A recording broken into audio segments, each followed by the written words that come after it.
ஒன்றும் இல்லை, எனக்கு தெரிஞ்சு நம்ம நாட்டில் இருக்கிற பொம்பளைங்களுடைய நிலைமையை சொல்கிறேன். நம்ம ஊரில் பாருங்க, பெர்னாட் ஷா சொல்றது மாதிரி 40 வயசுல செத்து போயிடுறாங்க. புதைக்கிறதுக்கு தான் 60-70 வயசு ஆயிடுது. வாழைப்பூ மாதிரியே இருக்கிறது.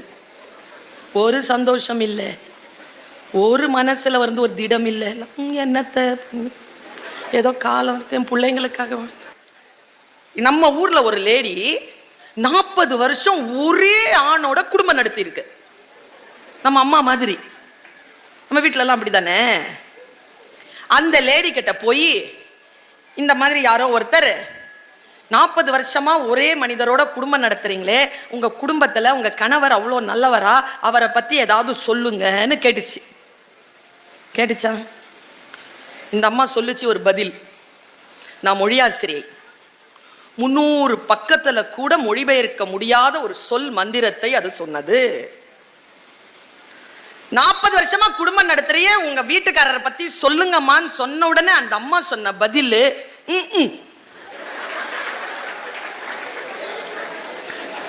இது நம்ம ஊர் லேடி. ஒன்றும் இல்லை, என் பக்கத்தில் உட்காந்துருந்தாங்கல்ல இந்த தாளாளர், பள்ளிக்கூட தாளாளர், அவ்வளோ நேரமாக அமைதியாக தானே உட்காந்துருந்தாங்க. பார்த்தீங்களா நீங்கள்? திடீர்னு பதட்டமானாங்க தெரியுமா? என் பக்கத்தில் வந்து உட்காந்துக்கிட்டாங்க தெரியுமா? ஒன்றும் இல்லை, அவர் வீட்டுக்காரர் வந்தார். துடிக்குது அந்த அம்மா. ஆமாங்க, நான் சொன்னேன் உங்கள் பேரை சொல்லுங்க. சொல்லணும் மேடை. நான் ஒன்றுமே இல்லைங்க, எங்கள் வீட்டுக்காரர் வந்திருக்காருங்க. இந்த அம்மாட்ட கேளுங்களேன், இந்த பதில் தான் வரும். வெளிநாட்டில் வர்ற பெண்கள் இருக்காங்களே, 65 வயசுல ஒரு அம்மா கலகலன்னு சிரிக்குதுங்க, சந்தோஷமா இருக்குது. அவர்கிட்ட போய் ஒரு ஆள் கொஸ்டின் கேட்கிறாரு, இந்த மைக்கை நீட்டி இங்கிலீஷ்ல. You seems to be very happy, are you happy? நீ மிகவும் மகிழ்ந்து இருக்கிறாயே, நீ சந்தோஷமாக இருக்கிறாயா? அந்த பொண்ணு சொல்லிச்சு, எஸ் ஐ அம் ஹாப்பி. அடுத்ததா ஒரு கேள்வி கேட்டார், ஆர் யூ மேரிட்? உனக்கு கல்யாணம் ஆயிடுச்சா? நீங்கள்லாம் சொல்வீங்க இல்லைன்னு. அந்த அம்மா சொன்ன பதில், எஸ் ஐ அம் மேரிட். அந்த ஆள் கேள்வி, ஸ்டில் யூ ஆர் ஹாப்பி? இதற்கு பிறகும் நீ மகிழ்ச்சியாக இருக்கிறாயா? அந்த அம்மா அந்த பதில மந்திர சொல்ல வீட்டுக்கு எடுத்துட்டு போங்க, இந்த இன்னியோட நிறுத்துங்க. அந்த அம்மா என்ன பதில் தெரியுமா சொல்லுச்சு? ஆம், நான் மகிழ்ச்சியாக இருக்கிறேன். அப்படி என்றால் உங்கள் கணவருக்கு நீங்கள் நன்றி சொல்ல வேண்டுமே. You give thanks to your husband. அந்த பொண்ணு சொல்லிச்சிங்க, ஐ வாண்ட், நான் அவருக்கு நன்றி சொல்ல மாட்டேன். ஏன்னு கேட்டதுக்கு அந்த அம்மா சொன்ன பதில் தாங்க சூப்பர் பதில். நான் மகிழ்ச்சியாக இருப்பதற்கும் என் கணவருக்கும் தொடர்பில்லை. மார்ச் 8 வருதா? தொடர்பில்லை சொல்லிட்டு அந்த அம்மா சொல்லிச்சு, இவரை திருமணம் செய்வதற்கு முன்னாலும் நான் மகிழ்ச்சியாக இருந்தேன், இவரை திருமணம் செய்கின்ற அந்த வினாடியிலும் மகிழ்ச்சியாக இருந்தேன், இதோ இப்பொழுதும் நான் மகிழ்ச்சியாக இருக்கிறேன். மகிழ்ச்சியாக இருக்க வேண்டும் என்பது என் முடிவு. நான் என் மகிழ்ச்சியை யார் கையிலும் கொடுப்பது இல்லை. நீங்க ஏன் அந்த ஆள் மேல சாஞ்சிக்கிட்டு மூச்சு முட்டை வச்சுக்கிட்டு இருக்கிறீங்க? பெண்களுக்கு ஒரு குறிப்பு கொடுக்கவா? உங்கள் வீட்டில் கணவன்மார்கள் 45 வயதை கடந்திருந்தால், என்ன இப்படி சொல்றாங்க பர்வீன் சுல்தானான்னு பார்க்காதீங்க, அனுபவித்து சொல்கிறேன்.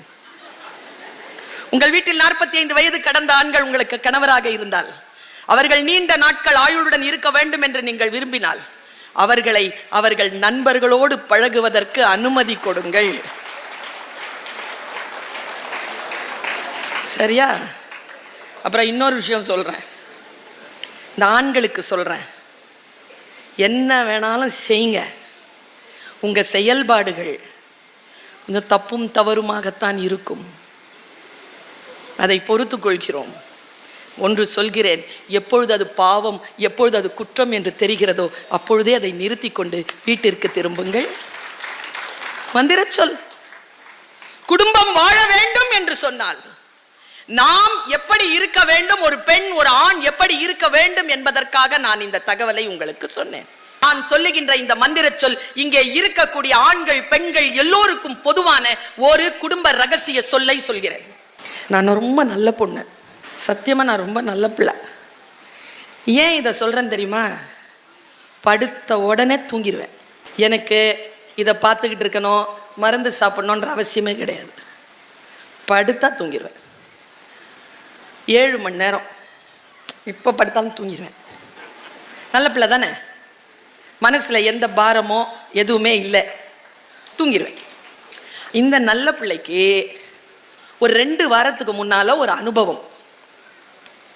நான் அமெரிக்கா போயிட்டு வந்தேன், பெரிய பயணம். இந்த ஜெட்லாக்னு ஒரு விஷயம் சொல்லுவாங்க. அது வந்து நம்முடைய பயாலஜி இருக்குல்ல, நம்முடைய உயிரியல்ல ஒரு கடிகாரம் இருக்கு. சரியா பசிக்கும், சரியா தூக்கம் வரும். என்ன வெளிநாட்டுக்கு போயிட்டு வந்தா பிரச்சனைனா, அங்க 12 மணி மத்தியானம்னா இங்க நைட்டு 12 மணி. இதனால இந்த உயிரியல் தன்மை கொஞ்சம் மேலே கீழையா மாறும். எனக்கு இவ்வளோ நாளா பயணம் பண்ற அது மாறல. ஒரு 10 நாளைக்கு முன்னால ராத்திரி 12 மணி மதுரையில தனியா இருக்கிறையா, 12 மணிக்கு தூக்கம் வரல. பளிச்சுன்னு பல்ப் எரியுது. ஏந்திரிச்சு உட்கார்றேன், தூக்கமே இல்லை.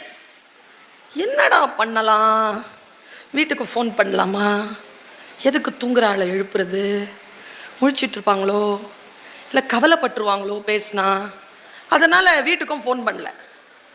என் மேல எனக்கு அவ்வளோ ஒரு கோபம், எனக்கு ஸ்ட்ரெஸ் வருது. ஸ்ட்ரெஸ் ஆங்கில வார்த்தைக்கு அர்த்தம் தெரியுமா? இப்போ 4.5 வயசு குழந்தைக்கெல்லாம் வருது. என் வீட்டில் ஒரு பிள்ளை 4.5 வயசு, குழந்தைகளை வளர்ப்பது எப்படின்னு புக்கு படிக்குது. எதுக்குடா நீ படிக்கிறனா, இந்த மாதிரி எங்க அம்மா அப்பா என்ன வளர்க்குறாங்களான்னு பார்க்குற, ஒரே ஸ்ட்ரெஸ்ஸாக இருக்குங்குது. ப்ரெஷருக்கும் ஸ்ட்ரெஸ்க்கும் வித்தியாசம் என்ன தெரியுமா? அடுத்தவங்களால வர்றதுக்கு பேர் ப்ரெஷர், நமக்குள்ள நமக்கே வர்றதுக்கு பேர் ஸ்ட்ரெஸ். எனக்கு ஸ்ட்ரெஸ்ஸாக இருந்துச்சா, என்னடா என் உடம்பு நம்ம பேச்சை கேட்க மாட்டேங்குது, படுத்தா தூங்க முடியல, கோவமா இருக்கு, என்னது இதுன்னு திரும்பி டேபிளில் பார்த்தேன். டேபிளில் ஒரு ஸ்வீட் பாக்ஸ் வச்சிருந்தது. ஸ்வீட் பாக்ஸ், இனிப்பி பொட்டி. அதை திறந்து பார்த்தேன், 2 சூப்பரா நிறைய ஸ்வீட்ஸ் வச்சிருந்தது. அதில் 2 பெரிய ஸ்வீட் இருந்தது. நான் யூஸ்வலா ஸ்வீட் சாப்பிட மாட்டேன்,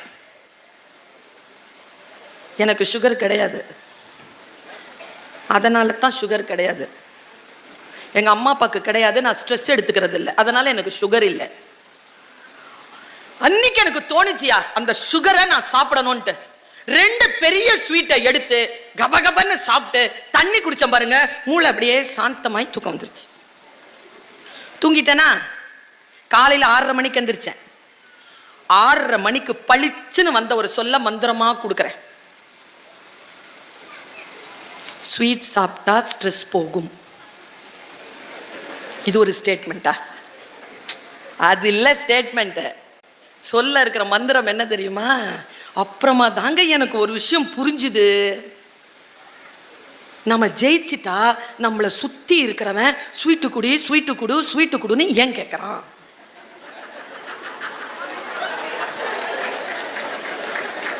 புரிஞ்சிருச்சா? அனுபவிச்சிருக்கீங்களா? அவனுக்கு சொல்லட்டுமா? ஒருதலை ராகம் படத்துல எங்க ஐயா டி ராஜேந்தர் சொல்வார், சுபத்ரா, நான் பேசுவது யாருக்கு புரிகிறதோ இல்லையோ, உனக்கு கூடவா புரியவில்லை? அந்த மாதிரி சொல்றேன்.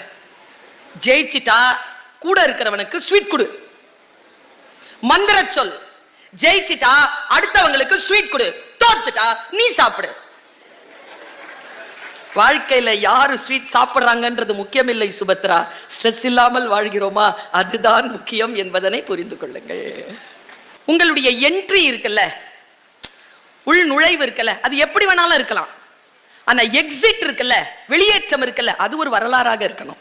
எப்பவுமே நல்லா தெரிஞ்சுக்கோங்க, யார் நல்ல பேச்சாளர் தெரியுமா? நல்லா பேசுறவங்க எல்லாம் நல்ல பேச்சாளர் இல்லை. பேசிட்டு போனதுக்கு பிறகும் நமக்குள்ள யார் ஒருவர் பேசிக்கொண்டே இருக்கிறாரோ அவர்தான் நல்ல பேச்சாளர். நான் நினைத்தேன் மாபெரும் சபை என்பது பொதுமக்கள் என்று. இல்லை, உனக்கு நீதான் மாபெரும் சபை. உனக்குள் நீ எழுந்து நின்றால் அந்த சபையிலே எந்த சபையில் வேண்டுமானாலும் நீ ஜெயிக்கலாம்னு சொன்னார்ல, அந்த சொல்லிற்கான பொருளை நான் உள்வாங்கிக் கொண்டு இதை சொல்றேன்.